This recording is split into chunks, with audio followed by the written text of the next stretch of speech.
जय श्री महाकाल। किसी के भी ऊपर जब ऊपरी बाधाएं नेगेटिव एनर्जी जब हावी हो जाती है तो उसके घर की क्या हालत होती है। ऐसे ही मैं एक अनुभव आप लोगों को बता रहा हूँ अपने, जो मैं गया था वहाँ। उनके घर जो समस्या थी, जो मुझे वहाँ बताएं उनके घर वाले, कि उनके जो लड़के हैं, शादी हो गई थी, वो बहुत शराब पीते हैं और अपनी पत्नी को बहुत मारते हैं। तो उनकी जो जिनके ऊपर बाधा थी, उनकी उम्र लगभग कम से कम 40 से 45 वर्ष रही होंगी अंदाजन। और जो उनकी पत्नी पहली वाली आई थी, वो किसी कारण उसकी मृत्यु हो गई थी। किसी कारण उसकी मृत्यु हो गई थी, तो दूसरी पत्नी से उन्होंने दूसरा विवाह किया था। तो जो विवाह दूसरा किया था, तब वो भी कहीं शादी हुई थी, तो उसका भी पति मर गया था। और जो मरा हुआ पति था, उससे एक बच्चा था, लड़की थी, तो उसी से शादी हो गया। तो इनको कोई संतान नहीं थी, इनकी पत्नी खत्म हो गई थी। और जो औरत लाए, उसको एक लड़की थी। अब लाने के बाद कुछ दिन तो नए नए में सब कुछ बिना दिक्कत के ठीक ठीक चलता है।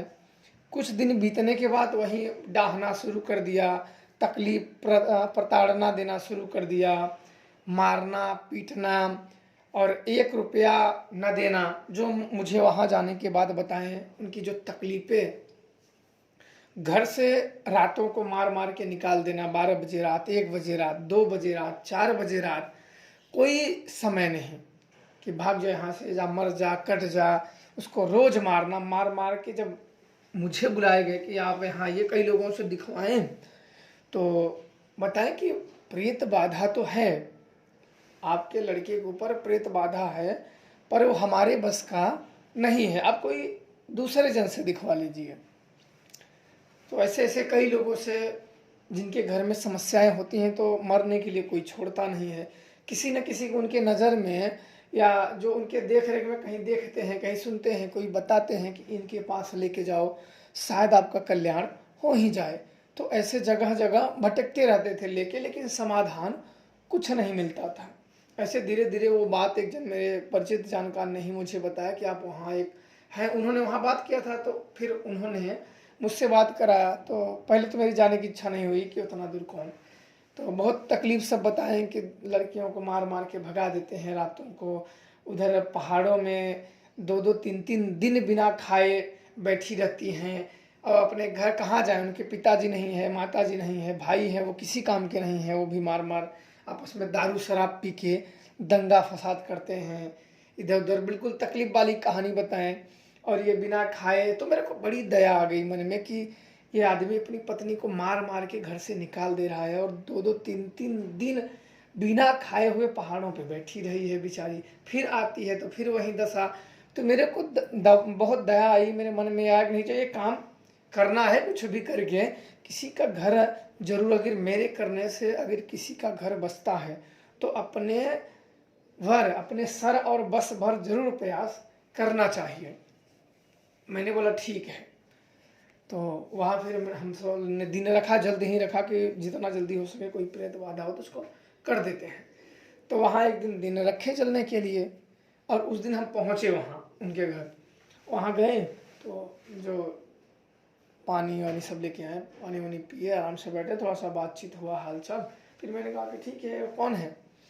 तो आदमी को बुलाया, तो बिल्कुल पतला सा था, बिल्कुल पतले से थे, और बिल्कुल जैसे कि मैले हो, एक कितना भी हो, तो अपने शरीर की, कपड़े की, वस्त्र की व्यक्ति साफ सफाई करता है।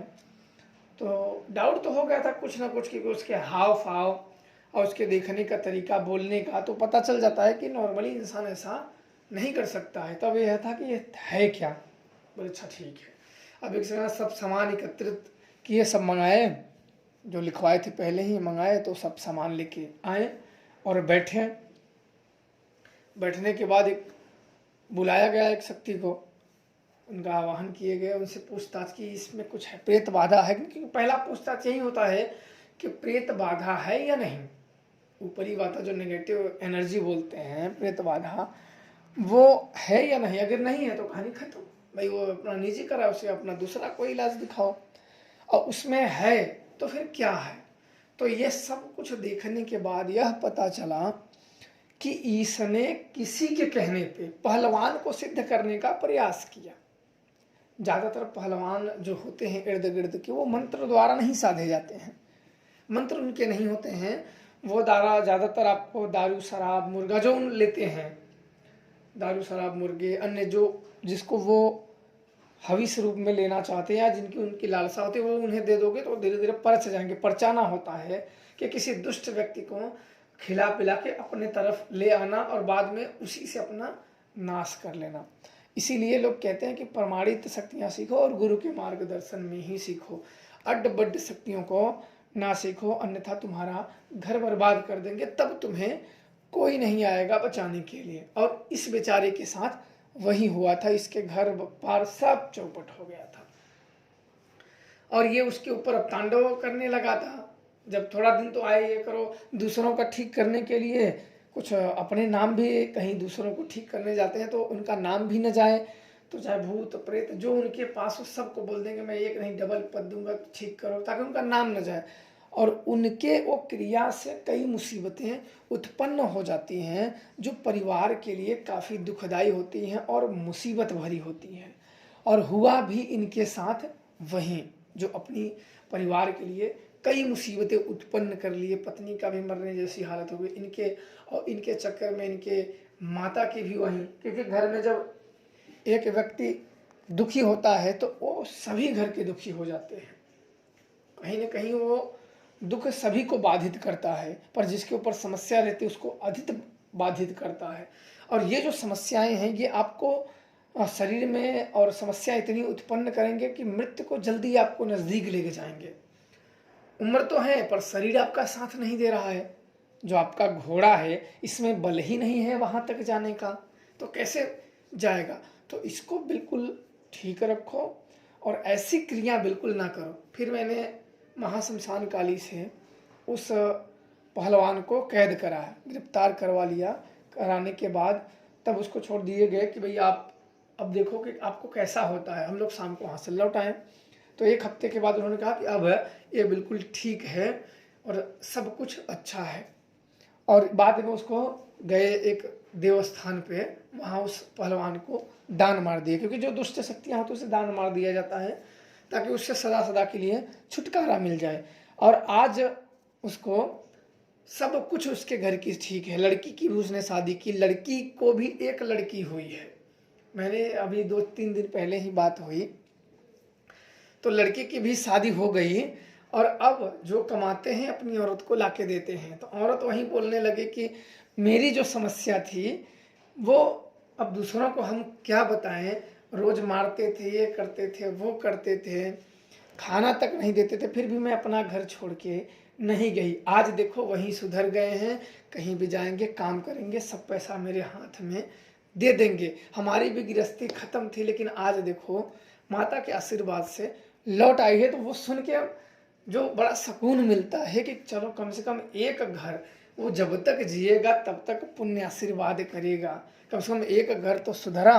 बाद में मैंने मोहिनी मंत्र का इस्तेमाल किया था कि ताकि इसका घर सुधर जाए। नहीं तो कोई व्यक्ति जब ज़रूरत से ज़्यादा दुखी हो जाता है तो फिर अपने गलत निर्णय लेने लगता है, मरने का, कट के मरने का, आग जल के मरने का, वो गलत निर्णय लेने लगता है कि हम इस शरीर को, सारा आरोप इस शरीर को मान के कि हम रहेंगे ही नहीं तो दुख देखेंगे ही क्या।